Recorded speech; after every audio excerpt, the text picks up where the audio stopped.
Before the sky over Tel Aviv lit up with rocket flashes, the whole world held its breath. On June 24, 2025, former U.S. President Donald Trump issued a sensational statement. Iran and Israel have reached a complete and final ceasefire agreement. The news spread like wildfire across international media outlets, social networks, and newsrooms. For millions of people tired of hearing about new escalations in the Middle East, these words offered hope. Some truly believed, perhaps for the first time in many months, that a large-scale conflict could be avoided. Trump's supporters hailed it as a diplomatic victory and even the first step toward a Nobel Peace Prize. In Israel itself, the news of the ceasefire was received with restraint but with a certain sense of relief. Prime Minister Benjamin Netanyahu supported Trump's statement, noting that Israel had achieved all its strategic goals. He stressed that Israel had eliminated the immediate threat posed by Iran's nuclear program and established control over Iran's airspace. These statements came amid approval from NATO allies and official Washington. Global television channels broadcast rare images of calm, Tel Aviv residents returning to their daily lives, cafes opening, tensions easing. It seemed that Trump's peace plan was really working. Even in Tehran, there were no harsh or threatening statements in the first few hours. This silence could have been seen as a sign of agreement. But it was precisely this silence that should have raised alarm bells. Iran is a country that never remains silent for no reason. If it says nothing, it means it is preparing a response. At the same time, cautious discussions began in diplomatic circles. Had an agreement really been reached? And had there been direct negotiations with Tehran? Many experts immediately drew attention to the lack of official confirmation from Iran. Neither the foreign ministry, nor the military, nor the supreme leadership confirmed Trump's words. On the contrary, the Iranian foreign ministry spokesman openly stated that no ceasefire agreement has been reached. While Donald Trump celebrated his success and the Israeli Defense Forces prepared for a possible de-escalation, something was happening behind the scenes. Iranian military ships became more active in the Persian Gulf. Shiite proxy groups were reported to be on the move in Iraq, and in the skies over Syria, there was a sharp increase in the activity of reconnaissance drones. While the international community watched with interest for news of a possible truce, the situation on the ground remained tense. Despite statements by Trump and Netanyahu, many analysts expressed doubts about the viability of the agreement. They pointed to the absence of official negotiations between Iran and Israel, as well as deep contradictions in the positions of the parties. In Iran, official Tehran continued to deny any agreement and prepared for a possible further escalation. The country's leadership stated that a ceasefire was only possible with a complete end to Israeli aggression and the withdrawal of Israeli forces from territories controlled by Tehran's proxy groups. Against this backdrop, there was increased activity by the Iranian military and Iranian-backed groups in Syria and Iraq. The number of missile launches and reconnaissance missions aimed at monitoring Israeli movements and military facilities increased. Meanwhile, although Israel demonstrated its readiness to de-escalate, it did not stop preparing for a possible military operation. The country's defense forces strengthened their defenses of key cities and strategic facilities, while intelligence services stepped up their efforts to gather information on the military movements of Iran and its allies. Thus, despite official statements about a ceasefire, the real situation indicated that the conflict was continuing and was likely to escalate further. Trump's peace plan appeared to remain a declaration without solid support on the ground. Despite the declared ceasefire, tensions quickly escalated. Iran clearly had no intention of staying out of the conflict. Just hours after the ceasefire was announced, its military forces launched a massive missile strike on Israeli territory. Air raid sirens sounded in Tel Aviv and other major cities. According to Israeli reports, there were casualties and destruction among the civilian population. This sudden and large-scale response was a signal to everyone that the ceasefire announced on paper had not been confirmed in practice. The missile attacks showed that Tehran was not ready for real peace on the terms proposed by the U.S. and Israel. This was a challenge for the Israeli leadership and its allies. The Israeli military immediately went on high alert. A high level of alert was declared in the country, and the army began preparations for a possible large-scale retaliatory strike. This created a tense situation not only in the Middle East, but also around the world, where events were being closely monitored. At that moment, it became clear that a simple declaration of a ceasefire could not replace real negotiations and agreement on terms between the two sides. If the conflict continued along its current trajectory, it would lead to new casualties and destruction, and the situation would become even more unpredictable and dangerous. Faced with massive missile strikes, Israel announced its readiness to launch a decisive strike against Iranian military targets. Military plans included airstrikes on key bases, weapons depots, and infrastructure linked to Iran's nuclear program. These actions were intended to demonstrate force and warn Tehran of the high price of further escalation. At the same time, the U.S. called for restraint and a diplomatic resolution to the conflict. Donald Trump, in his statements, tried to control the situation, avoiding direct conflict with Iran, despite sharp attacks on the enemy. The U.S. leadership feared that a full-scale war could escalate into a regional conflagration with unpredictable consequences. The international community expressed concern about the sharp deterioration of the situation. The United Nations called on the parties to respect their commitments to a ceasefire and refrain from actions that could provoke new clashes. At the same time, many countries called for dialogue and the search for political solutions, warning of the risks of a humanitarian catastrophe. Nevertheless, the situation remained extremely tense. Both sides demonstrated their readiness for military confrontation, and the peace promised in statements seemed increasingly distant. After a series of missile strikes and retaliatory measures, the situation in the Middle East reached a critical point. Israel began preparations for a large-scale operation that could radically change the course of the conflict. The Israel Defense Forces concentrated forces and equipment in strategically important regions, strengthening defenses and preparing for a possible decisive strike against Iranian military targets. Despite external pressure, Israel's political leadership showed determination to defend its national interests and security. Prime Minister Benjamin Netanyahu issued a statement saying that the country would do whatever was necessary to protect its people and prevent the nuclear threat from Iran. The international community reacted with alarm. Many countries called for restraint and refrained from further escalation, but in reality, few could influence the decisions of Israel and Iran.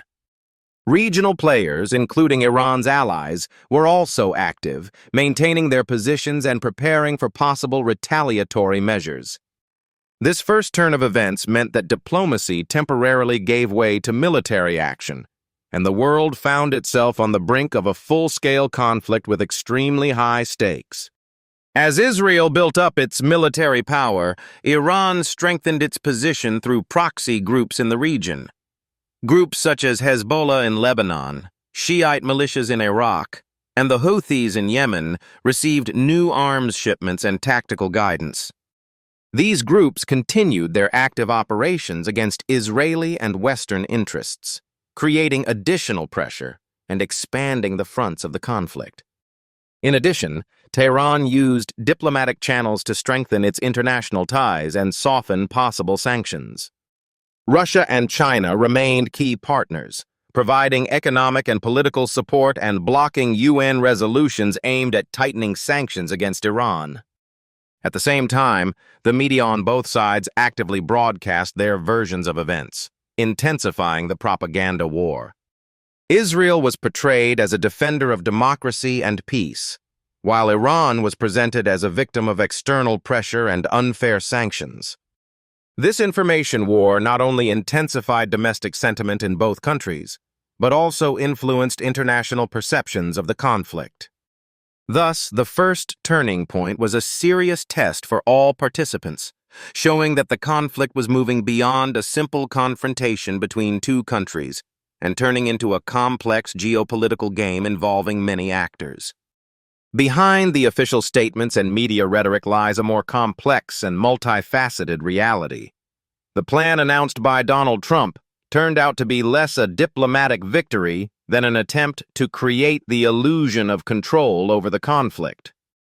Despite loud declarations of a truce and the achievement of agreements, neither side was prepared to abandon its strategic goals. The main obstacle to peace was the deep divisions between Iran and Israel, which could not be resolved without the involvement of third parties and serious compromises. At the heart of the conflict are not only issues of security and territorial control, but also ideological and religious differences, historical grievances, and geopolitical ambitions. Despite attempts to act as a peacemaker, the U.S. acted primarily out of its own interests, seeking to strengthen its influence in the region and secure its allies. The announcement of a truce looked like a political move aimed at improving the image of the Trump administration, especially in the run-up to the election. Iran, meanwhile, demonstrated strategic patience and a willingness to play the long game, using both military and diplomatic tools. The bet was on asymmetric methods of warfare, proxy groups, cyber attacks, targeted strikes, to gradually expand its influence without risking direct confrontation with more powerful opponents. In addition to military and political aspects, information warfare also plays an important role. Both sides use the media to shape the image they want to project. Israel positions itself as a victim of aggression and a defender of democracy, while Iran and its allies portray themselves as fighters against imperialism and external pressure. The role of third parties cannot be underestimated either. Russia and China continue to expand their influence in the Middle East, acting as political patrons of Tehran while trying to maintain a balance of power to protect their own interests. Their diplomatic and economic support strengthens Iran's position and complicates the situation for the U.S. and Israel. International organizations, including the UN, are trying to mediate in the conflict, but their efforts are often powerless in the face of national interests and the lack of a common will to compromise. As a result, beneath the layer of loud statements and calls for peace lies a complex, heterogeneous, and unstable situation in which neither side is prepared to abandon its goals, and peace remains a distant prospect. In addition to military and political aspects, information warfare also plays an important role. Both sides use the media to shape the image they want to project. Israel positions itself as a victim of aggression and a defender of democracy, while Iran and its allies portray themselves as fighters against imperialism and external pressure. The role of third parties cannot be underestimated either. Russia and China continue to expand their influence in the Middle East, acting as political patrons of Tehran while trying to maintain a balance of power to protect their own interests. Their diplomatic and economic support strengthens Iran's position and complicates the situation for the U.S. and Israel. International organizations, including the UN, are trying to mediate in the conflict, but their efforts are often powerless in the face of national interests and the lack of a common will to compromise. As a result, beneath the layer of loud statements and calls for peace lies a complex, heterogeneous, and unstable situation in which neither side is prepared to abandon its goals, and peace remains a distant prospect. The escalation of this conflict has become the subject of a fierce media battle. Each side sought to present its actions as defending national interests and justice.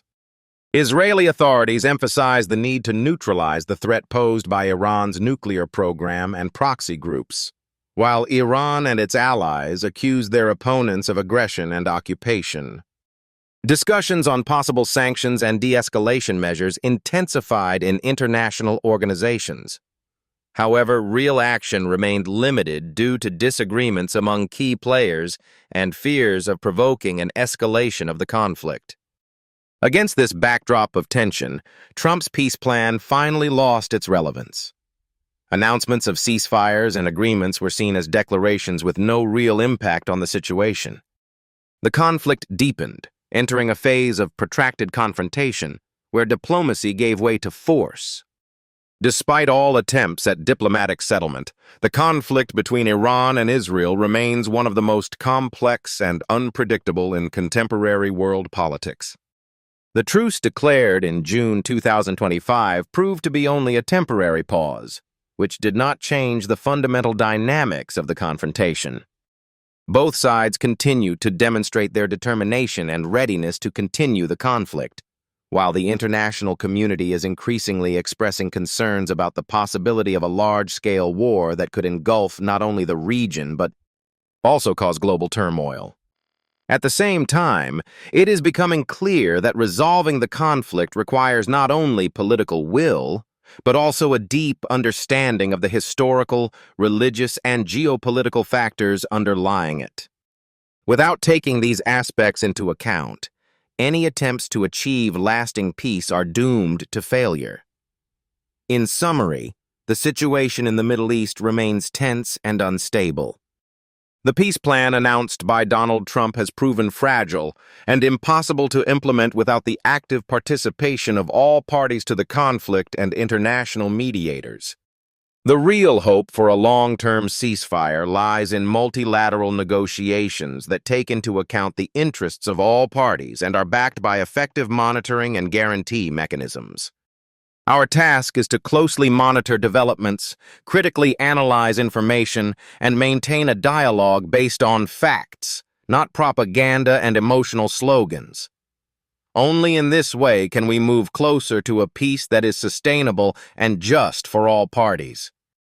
Peace in the Middle East is not just a news topic. It is the fate of millions of people. We cannot remain indifferent to what is happening.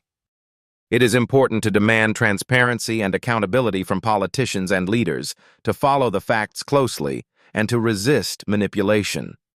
Subscribe to verified sources of information. Share your knowledge, and support dialogue that leads to understanding and peace. Only through joint efforts can we help take steps toward a genuine truce and stability. Don't let noise and propaganda obscure the truth. Stay informed, stay active, and be a voice for peace.